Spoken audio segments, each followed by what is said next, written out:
dans Les Adorables, le podcast consacré à l'adolescence réalisé par des adolescents. Je suis Nathalie Anton, professeure de français et psychologue, et je suis entourée aujourd'hui d'élèves de première et de terminale, à savoir Inès, Adrien, Armand et Rodrigue. Bonjour. Bonjour. Vous avez spontanément choisi pour ce nouvel épisode d'aborder le thème de la lecture. Ce qui m'a plutôt étonnée, je l'avoue, car je ne pensais pas que ce sujet faisait partie de vos préoccupations d'adolescents. En effet, d'après une étude publiée par le Centre national du livre, 20% des jeunes de 13 à 15 ans et près de 40% des jeunes de 16 à 19 ans déclarent ne pas lire du tout dans le cadre des loisirs. Est-ce que c'est votre cas? Ou est-ce que vous lisez pour le plaisir et pas seulement pour l'école? Je dirais que oui, je lis dans mon temps libre, mais j'essaye de me consacrer essentiellement sur des lectures qui pourront être utilisées de manière académique. C'est ça, c'est une lecture efficace qui certes est du loisir, mais qui évidemment va pouvoir être sortie par exemple dans une dissertation. Ça m'arrive de lire uniquement pour le plaisir, mais j'essaye de faire attention à ne pas prendre trop de temps pour la lecture qui ne m'aidera pas pour les cours. Mais justement, quand est-ce que vous trouvez le temps de lire? J'ai pris l'habitude de lire avant de me coucher le soir, et c'est juste par la régularité que j'arrive à me libérer du temps. Pour moi, les moments où je lis le plus sont pendant les vacances, essentiellement. Voilà, j'aime bien lire mon petit livre sur la plage, par exemple. Mais c'est vrai que durant l'année, je peux lire beaucoup moins. Moi, j'apprécie pouvoir lire dans les transports en commun. C'est une manière pour moi de trouver du temps pour la lecture. Est-ce que vous écoutez des livres audio? J'ai écouté 2 livres audio dans ma vie et j'ai quand même trouvé que c'était une assez bonne expérience. C'était souvent quand j'avais des longs trajets en voiture parce que j'arrive pas à me concentrer et que ça me donne le mal des transports. J'avais écouté Le Loup des Steppes de Hermann Hesse et juste d'avoir une voix qui me le contait, j'ai trouvé ça plus facile. Je suis pas sûre que je serais allée au bout de ma lecture si ça n'avait pas été un livre audio. J'ai pas écouté de livre audio parce que j'ai l'impression que on perd un côté positif de la lecture qui est du coup la concentration, mais que aussi on a tendance à plus se laisser embarquer sans trop réfléchir et passer par la réflexion. C'est un peu comme quand on regarde une vidéo en cours, c'est plus on se repose, alors que quand on écoute un prof parler et qu'on prend des notes, c'est plus stimulant. En dehors de ce qui est imposé par les cours, est-ce que vous pouvez donner un classement des types de lecture que vous pratiquez? Je placerai la fiction en première position, ensuite la presse, parce que c'est l'actualité, et ensuite les essais. Je lis la plupart du temps des romans, en deuxième lieu de la poésie, et enfin en troisième lieu c'est vraiment partagé entre théâtre et presse, mais je pense que pour cette année ça va beaucoup plus être de la presse. Les romans gardent une part assez importante. Néanmoins, je pense que globalement, ce que je lis le plus au quotidien, d'une part parce que ça a une valeur académique, et d'autre part parce que ça m'intéresse, ça reste quand même avant tout la presse. Pour moi, en première position, je mettrais la bande dessinée. En deuxième position, les textes théâtraux. En troisième position, des œuvres autobiographiques. Et enfin, en quatrième position, la presse aussi. Les enfants lisent plus que les adolescents et les chiffres montrent un décrochage fort à l'entrée du collège qui s'accentue avec les années et qui est d'ailleurs plus marqué chez les garçons que chez les filles. Est-ce que vous avez vous-même vécu ce décrochage? Est-ce que quand vous êtes rentré au collège, vous avez vu que vous lisiez finalement beaucoup moins que quand vous étiez en primaire? Alors oui, moi c'est exactement mon cas, c'est-à-dire quand je devais avoir à peu près 7-8 ans, j'ai lu tous les Harry Potter, les Chairs de poule aussi de Robert Lowenstein. Mais arrivé au collège, lorsque mon emploi du temps était plus élargi, que je me suis fait plus d'amis, j'ai largement réduit mes temps de lecture et mes types de lecture aussi. Aujourd'hui, je lis essentiellement des romans graphiques. J'aime beaucoup L'Arabe du futur de Riyad Sattouf, Le monde sans fin de Jean Covici et les œuvres aussi de Marion Montaigne. Et quelques œuvres autobiographiques pour ma culture générale, comme Une vie de Simone Veil ou Si c'est un homme de Primo Levi. Mais sinon, des vrais romans, j'en lis beaucoup moins par rapport à quand j'étais beaucoup plus jeune. Moi, j'ai commencé en vrai à ressentir un petit peu ce décrochage au collège. J'ai obtenu un téléphone, ce qui fait que j'étais beaucoup moins contrôlé, j'avais beaucoup plus de liberté sur ce que je faisais et j'ai consacré moins de temps à la lecture. Vous avez des habitudes qui ont changé en matière de lecture. On voit que vous dites que vous lisez moins depuis que vous êtes rentré au collège. Est-ce que les genres de livres aussi vers lesquels vous vous tournez ont changé également? J'ai l'impression qu'arrivé au lycée, on a un peu plus conscience des genres qui peuvent être susceptibles de nous plaire. Moi, j'ai trouvé le genre qui m'intéressait le plus. J'apprécie lire plutôt des classiques.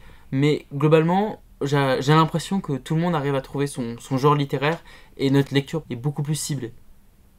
Voilà, moi j'ai dit que j'aimais beaucoup les romans graphiques, mais ce que je lis le plus en ce moment, c'est surtout des œuvres théâtrales. Arrivé à notre âge, je pense qu'on va vraiment s'orienter vers un style de lecture qu'on aime, et ça forge un peu la personne qu'on va devenir plus tard. Outre le fait que j'ai changé de style de livre, il y a aussi la forme du livre. Je préfère beaucoup plus les analyses politiques, économiques, que des romans par exemple. Et qu'est-ce que ça vous apporte la lecture justement d'un roman, d'une œuvre de fiction?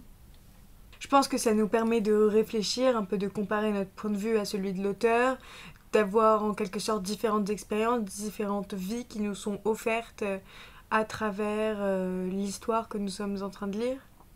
Une fiction, ça permet de nous échapper, alors qu'un essai, c'est des connaissances. Vous avez des personnages qui ont été pour vous comme des personnes en quelque sorte. Je me souviens avoir lu des romans où quand le personnage meurt, mais j'en pleurais parce que je m'étais tellement attachée que j'avais vraiment l'impression de l'avoir rencontré et que sa mort m'a fait beaucoup de peine. Est-ce que c'est votre cas?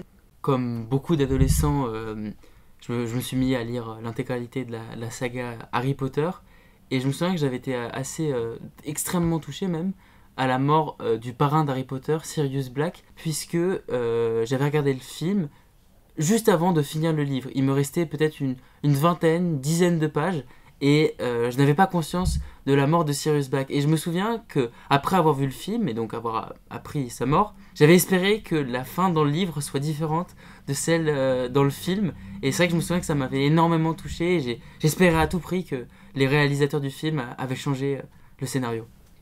Un livre de Ken Follett qui s'appelle La chute des géants, qui est en fait une trilogie. Ça raconte l'histoire de 5 familles américaines, russes, anglaises, et qui vivent la Première Guerre mondiale. Et donc je me suis attaché au personnage, et c'est sûr que quand l'un des personnages devait quitter son pays ou mourait à la guerre, ça me touchait. Un roman qui m'a particulièrement touchée, c'est La Nuit sacrée de Tahar Ben-Jelloun. C'est le 2e tome d'une trilogie, et c'est lors de ce 2e tome qu'on se rend vraiment compte de l'humanité du personnage. Si on remonte à vos premiers souvenirs de lecteur, vous souvenez-vous de certains livres que vos parents vous lisaient quand vous étiez enfant? Et est-ce que ces moments étaient agréables? Je me souviens très bien de mes premières lectures avec ma mère à mon chevet en train de lire l'histoire de ma vie de Hélène Keller, 10 pages par soir, et suivre son autobiographie à moitié étonnée, à moitié horrifiée. Et je me rappelle en rêver très souvent juste après. Même au-delà, à vrai dire, de l'expérience que j'ai pu vivre, j'ai eu aussi cette occasion de revivre cette découverte de la lecture avec mon petit frère. Et je suis moi-même assez attaché au premier livre que j'ai pu lire avec mon petit frère. Et lui-même est très attaché à ces moments-là. Et je pense que ces premières lectures ont suscité chez lui une grande curiosité. C'est des moments très agréables. J'ai un souvenir très précis de mon père qui me lisait La gloire de mon père de Marcel Pagnol, où j'étais dans un état de somnolence et que je l'entendais une voix lointaine qui me racontait l'histoire juste avant de m'endormir. C'est très agréable. Oui, alors moi c'est pas du même niveau, hein. Là comme ça, un livre que ma grand-mère me lisait, dont je me rappelle bien, c'est l'histoire de la petite taupe qui voulait savoir qui lui avait fait sur la tête. Mais c'est sûr que c'est vraiment magique, parce que pour qu'on se souvienne de ces moments-là encore aujourd'hui, c'est que ça a vraiment dû nous marquer et bercer notre enfance, de lire avec ses parents ou ses grands-parents. Il y a vraiment quelque chose de magnifique là-dedans, et merci la lecture pour ça, quoi. Justement, quel est le premier livre qui vous a marqué? Pour revenir sur ce qu'a dit Adrien, des lectures que mes parents ont pu me faire quand j'étais vraiment très jeune m'ont même encore plus marqué que celles plus tard, avec par exemple Oli Petit Monstre de Mario Ramos. Je me rappelle très bien avoir appris par cœur l'histoire et la répéter dès que je voyais l'image. Moi, j'ai été énormément marqué par Le Royaume de Kensuke de Michel Morpurgo. C'est un livre dans lequel on assiste au naufrage d'un jeune homme qui doit essayer de survivre plus ou moins par ses propres moyens. Et je me souviens avoir eu cette impression à la fois de pleine liberté et en même temps il est enfermé sur son île. Et je me souviens que c'était une situation qui était assez particulière pour moi, puisque j'avais l'impression qu'il était extrêmement libre et enfermé, et j'avais envie d'être à sa place. J'avais envie de me dire, j'aimerais avoir accès à cette situation un peu paradoxale et bizarre, et je me souviens que ce livre m'a beaucoup marqué. Moi, la première œuvre qui m'a vraiment profondément touché, c'est En attendant Bojangles d'Olivier Bourdeau. Ils en ont fait un film d'ailleurs il y a quelques années avec Virginie Efira et Romain Duris. Ça parle de la relation entre une femme qui est maniaco-dépressive et son mari et son fils. C'est très triste, hein. Et oui, voilà, je me rappelle donc de la première fois que je l'ai lu et d'avoir pleuré dans la voiture en pensant à ma mère. Et étonnamment, en fait, c'est la première œuvre littéraire qui m'a fait pleurer. J'ai 2 exemples de livres marquants. Le premier, c'est Petit Pays de Gaël Faye, où je m'étais énervé contre le livre parce qu'un enfant noyait le meilleur ami du personnage principal sans que ce dernier ne puisse agir. Et le deuxième, c'est pas un souvenir personnel, c'est le souvenir de mon frère qui lisait Sa Majesté des Mouches et qui pleurait devant le livre et qui essayait de me raconter l'histoire, de me transmettre comment ça le marquait, et je me rappelle que je ne comprenais pas. Est-ce que l'école vous a donné envie de lire ou parfois au contraire détourner de la lecture? J'ai récemment eu un débat assez intéressant avec mon frère qui lui a décidé, il est rentré dans le supérieur, donc il reste relativement jeune, mais il a décidé, il ne lit plus de romans et ne lit maintenant plus que des essais. Il avait eu plutôt une mauvaise expérience avec l'enseignement du français en première et globalement au lycée, et donc il a décidé maintenant qu'il ne lirait plus que des essais et plus des romans pour son plaisir. Même si l'école fait les choses bien, je me rappelle de lire des livres, mais uniquement de manière robotique, notamment pour le bac de français avec certaines œuvres. Je pense que les personnes qui aiment lire sont des personnes qui sont capables de lire en autonomie. Et le fait d'imposer des livres, moi je me rappelais personnellement de noter la date limite et de diviser le nombre de pages en fonction des jours en me disant ce soir je suis obligé de faire 3 pages, etc. Donc on a vraiment le fait d'imposer une œuvre qui va, selon moi, retirer l'envie de découvrir nous-mêmes l'histoire. Je pense que ça dépend vraiment de la façon dont les livres nous sont proposés. Je me rappelle quand j'étais en 5e que la professeure nous demandait à chacun des élèves de faire un exposé sur une lecture qu'ils avaient pu faire pendant les vacances et à chacun des autres élèves de la classe de choisir un des livres qui nous avait été présenté pour le lire nous-mêmes. Donc déjà ça nous laissait beaucoup plus de choix, et puis on était conseillé par des autres élèves à qui on pouvait s'identifier concernant les lectures qui pourraient nous plaire, et c'est juste d'amener ça un peu comme un jeu qui m'a permis de de découvrir les meilleures lectures de ma vie. J'ai trié il y a quelque temps ma bibliothèque et je me suis rendu compte qu'en fait aucun livre que l'école ne m'avait proposé n'avait été mis dedans.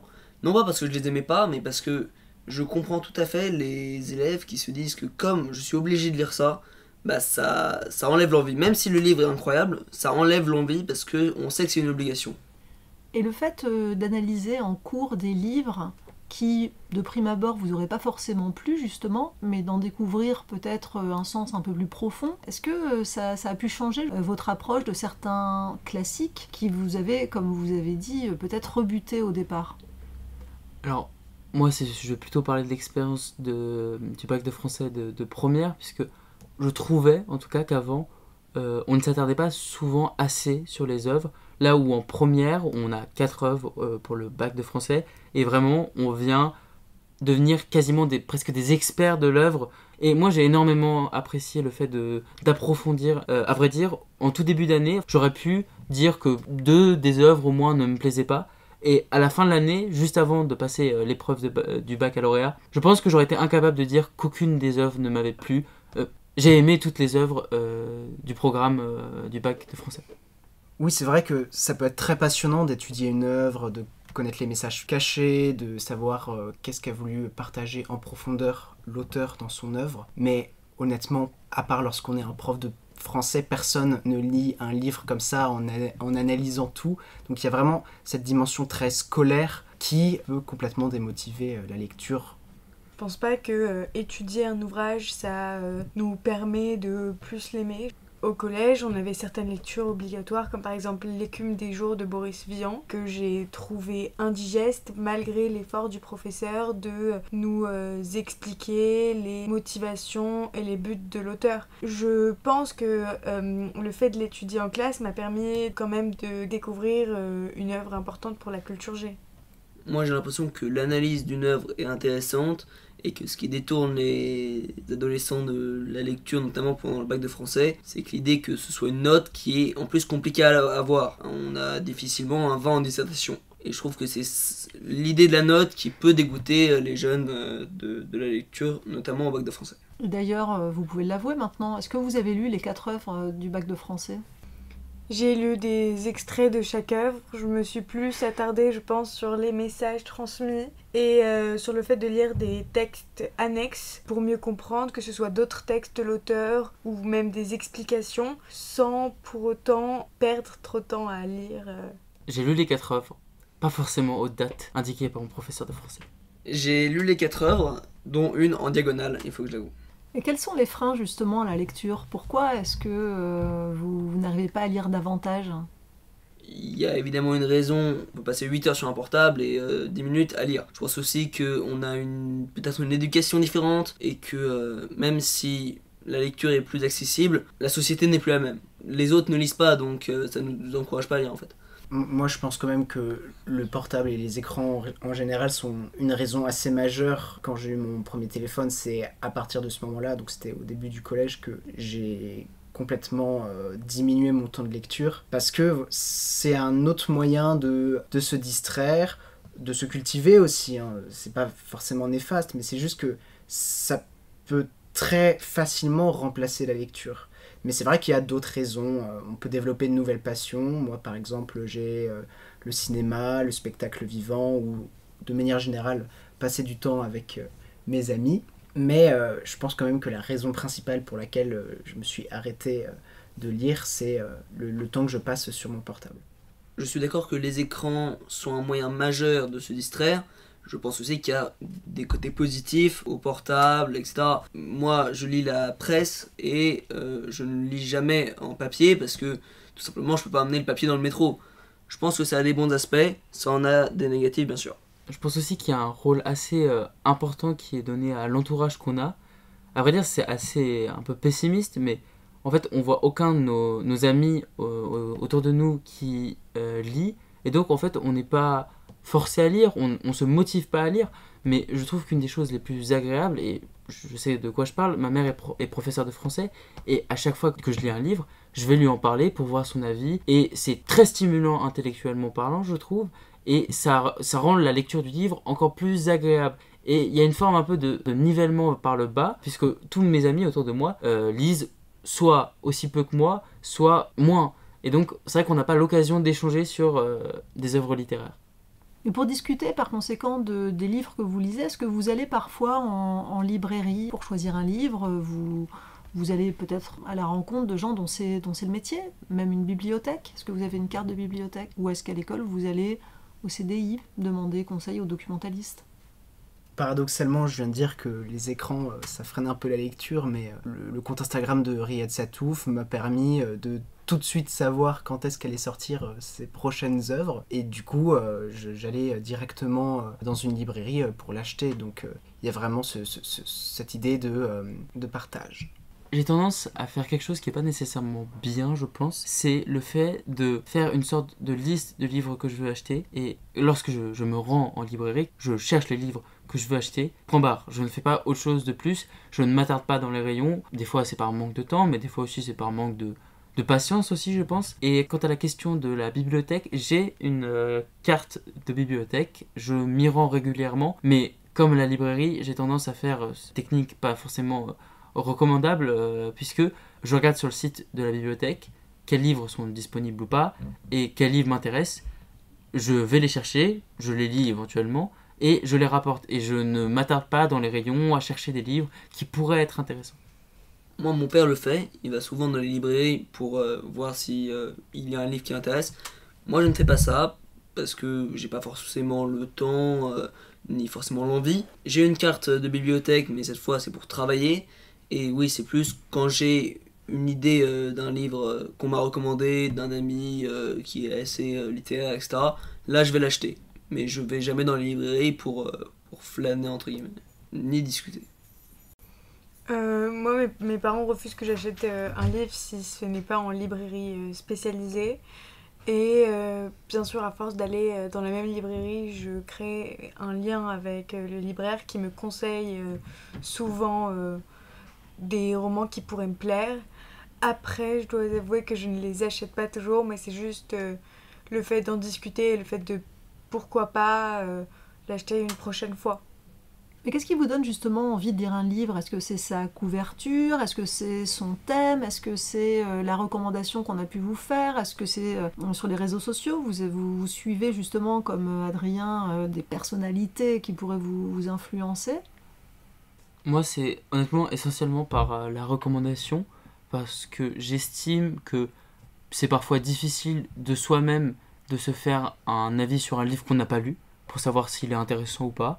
Donc c'est pour ça que je me réfère beaucoup, surtout dans le domaine des classiques, aux avis des gens que j'estime compétents. Alors comme j'ai déjà dit, ma mère est professeure de français, donc je lui demande souvent son avis. Souvent pendant les vacances, elle me conseille une batterie de livres que je lis ou pas. Ça c'est à moi de faire le choix aussi, le tri. Mais je fais une liste réduite, on va dire, de livres par rapport à des recommandations. Et dernière chose, oui, effectivement, il y a un nombre de comptes Instagram sur les réseaux sociaux, plus généralement, qui recommandent des livres en fonction de nos passions et nos affinités. Je sais que, par exemple, j'apprécie relativement bien les livres historiques, ou sur fond historique en tout cas, et je suis un compte Instagram qui, justement, répertorie un certain nombre et recommande un certain nombre de livres historiques. Alors, pour la fiction, c'est majoritairement des amis littéraires qui me les recommande, et pour les essais, notamment en HESP, je prends tout simplement les listes que nous fournit l'école. Tout pareil, c'est uniquement par recommandation. Je pense que la couverture peut avoir son impact si je suis déjà en librairie et qu'elle attire mon regard, mais ça ne va pas être non plus une condition déterminante pour que j'achète le livre. Selon vous, comment est-ce qu'on pourrait donner aux jeunes l'envie de lire davantage? Je pense que pour donner envie aux jeunes de lire, il faut partir du fait qu'il n'y a pas de sous-lecture et que la fiction pour aborder un thème historique, c'est très positif, et aussi les livres abrégés. Les livres abrégés peuvent être aussi un bon moyen d'entrer dans la lecture. Lisez un petit peu quand vous avez un peu de temps dans le métro, etc. et que ça devienne une routine tout simplement, parce que il faut à peu près un mois pour que la routine s'installe et que ça devienne une habitude. Vraiment essayer de se diriger vers des thèmes qu'on aime en général. Faut pas avoir peur de la lecture, on peut passer vraiment de bons moments, et puis ça peut parler de tout et n'importe quoi. Donc si vous aimez par exemple le cinéma, regardez des livres qui parlent du cinéma. Si vous aimez la danse, des livres qui parlent sur la danse, etc. etc. Et essayez d'aller dans la direction des choses que vous aimez, et vous allez forcément trouver votre bonheur. Ça rejoint complètement ce que dit Adrien, mais pour que les jeunes lisent, il faut qu'ils lisent des choses qui leur font plaisir, des choses qui les intéressent. Et si cela reste de l'héroïque fantasy, de la littérature de jeunesse, eh bien ce n'est pas grave. Je pense sincèrement que mieux vaut lire des livres peu académiques que de ne pas lire du tout et de rester sur son téléphone.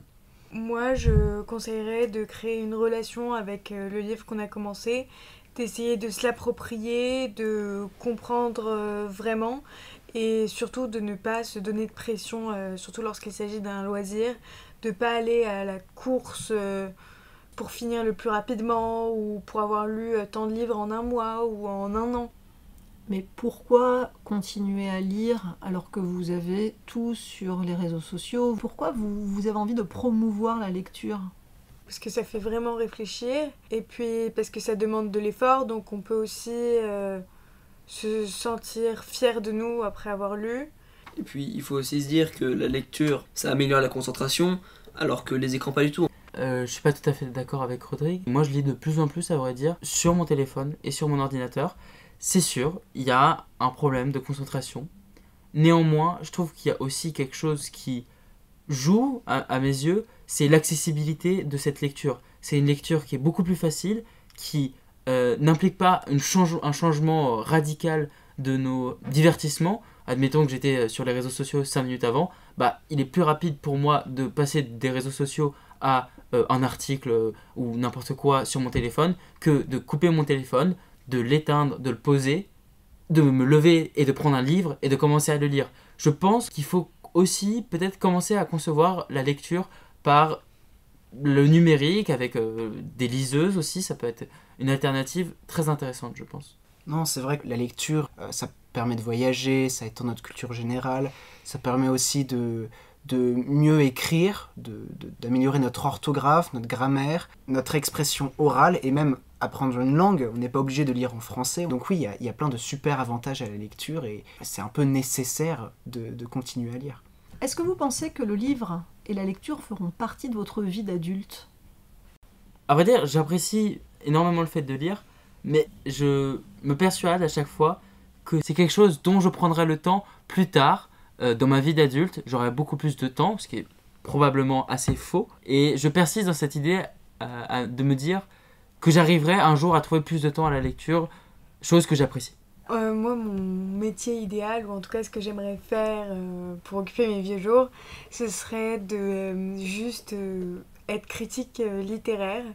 Donc oui, j'ai absolument envie de garder la lecture dans ma vie d'adulte.